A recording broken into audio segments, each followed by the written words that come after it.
There are three major objectives here in this project: evaluation, attribution, and exploration.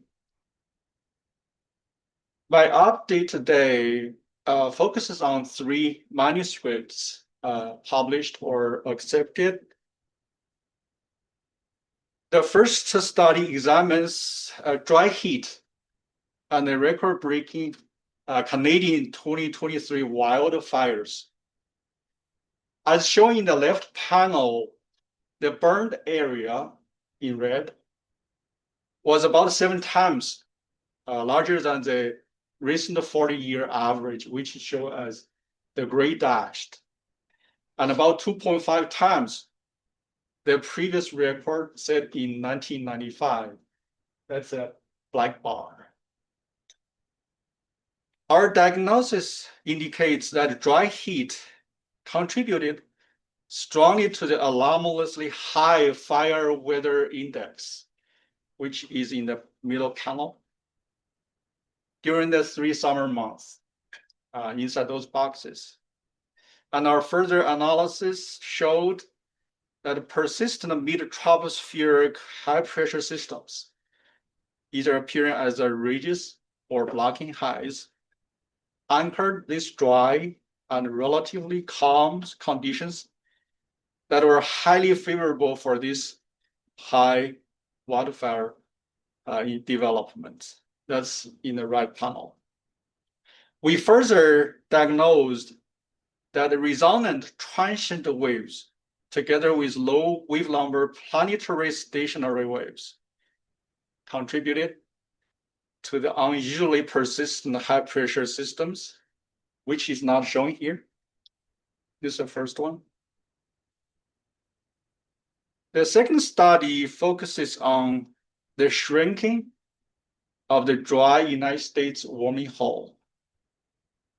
The warming hole refers to the relatively small or even negative trend in near surface temperatures over the central United States compared with surrounding regions, the boxes in the left panel. This feature was particularly evident during the second half of the 20th century, which was shown on the top left panel in blue lights surrounding with red or warmer lights colors. But it has been weakened in the early 21st century and has accelerated in recent years. That's in the left, middle, and bottom panels. We asked why this recent acceleration has occurred and when the warming hole is projected to disappear in the sphere ensemble projections. Now, previous studies emphasized mechanisms related to a strengthened low-level jet from the Gulf of Mexico, which increases daytime precipitation, showing the middle panel, lower panels in red. This enhanced precipitation in daytime suppressed daytime temperatures and then contributed to the warming hole shown by the small boxes. Our analysis indicates that a strengthened low-level northerly flow also plays an important role by advecting colder air into this region. That's in the middle upper panels. Sphere ensemble simulations caught this detrended feature really well, but not the trends. Nearly all GCMs had that issue with a warmer climate than what we have seen. So we call that a warm bias. That was published in Nature a couple of years ago. Sphere had the same issue. So if we combine the actual trend now, what do we observe? With the detrended features simulated from the sphere, that gave us a more reasonable projections. That projection predicts the warming hole will probably disappear by the end or by the middle of this century, 2050. but the timing in each month could be different, which is shown on the left panels in May, June, July, and August. Our third study addresses the role of moisture in heat waves. Moisture is known to enhance heat stress and is well represented by the apparent temperature or heat index under hot and humid conditions. This is clearly demonstrated by the 1995 Chicago heat wave. That was about 30 years ago, but that was one of the deadliest heat waves that occurred in the United States. It's a short one, about 2 days, which shown in the left panel. The blue curves were for the actual temperature evolution. It's pretty hot, but not that dramatic. And the red curve was enhanced by very moist atmosphere by about 18 degrees Fahrenheit. So that's pretty dramatic. However, the heat index, that metric, can become much lower than the air temperature under dry conditions, as illustrated by the 2024 Death Valley heat wave. That's in the right panel. Again, blue curves for the actual temperature, red for the apparent temperature, which is way lower than the temperature. So we propose constraining the heat index so that it's no lower than the temperature. That's one thing we contributed. The second thing we contributed in this framework is that the 4-category heat severity now we're using for operational forecasts, etc., by NOAA, there's an extreme category called extreme danger, setting the threshold above 125 degrees Fahrenheit, which is way just too high. It's too high such that very, very few events actually break that record during past 40 years, over 37 United States weather stations. So we proposed to subcategorize that into 4 levels above the awarding the caution level. So we have 5 levels now, each by 5-degree increment. And clearly from these 2 cases, we show from level 1 to 5 in the left panel and also in the right panel in blue dash curves give us more reasonable resolutions over those extreme conditions. Finally, we are examining the future contribution of moisture to heat wave in SPEAR simulations and projections. This requires processing both near surface temperature and humidity, both of which, as I mentioned, are known to exhibit biases. We are testing a few methods, including the machine learning approaches, to help address these issues, including a random forest technique, which is known to do well for large ensemble simulations.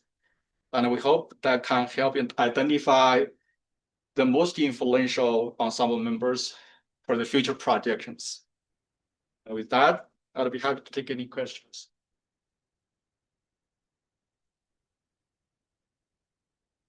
Okay, great, thank you, Pink. We'll start with some questions here. Those online can tap them in the chat. I put them in the chat. Oh, yeah.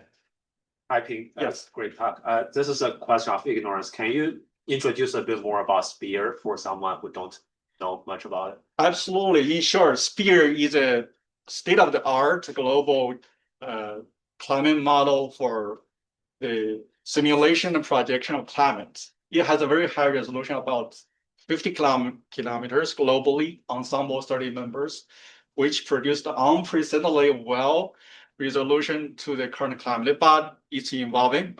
The model was developed or in production by 2021, so that was probably 5 years ago. So during the past several years, there's more evolution, particularly from NCOM. We have even higher resolution, more ensemble members. But for this project, we're focusing this specific model. Thank you. Any questions? On any of the three topics? So I was curious with this warming hole, I guess. Okay. I was trying to understand it. It's in a very unique location, and you were emphasizing northerly flow and southerly flow. I'm still wondering why there, because even in the Northeast we get northerly flow, southerly flow, low level jets. So what makes that area so special, I guess? Well, yeah, in the paper itself, we discussed way more details how the warming hole formed, particularly over the middle, north, south, central United States. Also, it varies. It's not a strictly linear trend. If we do a test over those linear trends, only very few showed as significance, shown as a yellow grades. Those are statistically significant, but the whole itself is a relatively smaller trend. And also not every year. In some of the years is more evident, other years it could be warmer. So it's a composite sense, also a linear trend sense, but it's relatively small. Why is there? So originally people would think because low-level jet from the south was strengthened during those years, and also that low-level jet was nocturnal, producing precipitation only or more during the daytime. That will produce more evapotranspiration from the ground surface, suppress the maximum or daytime temperature, producing the warming hole. But again, that's in the climate sense. So our simple starting point is that the middle part in the left, it's degraded. The lowest point almost disappeared during the past several years. Our puzzle was that why it accelerated during the past several years. In addition to those mechanisms, we already know in the literatures, would there be more? So intuitively, we thought we should look at the northerlies. So on top of that, there are many more mechanisms trying to explain this whole warming hole story.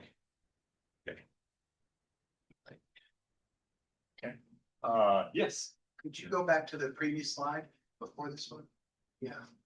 So would you say this is the first time I'm seeing this, would you say 2023 was really particularly anomalous? Like it was a surprising, unusually warm and had more wildfires. Right? I mean, that's what it suggests. Where are these maps? Is that? I don't recognize where Where are we looking at, Ping? We are looking at the maps first. The maps are all in Canada. Okay, yeah, that's what I thought. Okay, in this month, probably June, that's in the northwest or western Canada. I should say, on a very high fire weather index. Fire weather index, the greatest contributor is the temperature. Also, of course, moisture, wind, material for burning, etc. There are a lot of factors contributed to the fire weather index, but temperature is the most important. And during those 3 months, we have a lot of enormously high fire weather index. Because of the temperature. Right? Yeah, temperature. Do you have data for 2024? We did, but it's lower than that in terms of burned area. In terms of frequency or lightning of the forests, they are just above the climatology by small margin, not that dramatic, but the burning area was really, really dramatic in 2023. Thank you. Sure, thank you. Okay. Well, thank you, Ping. Let's thank Ping again. Thank you.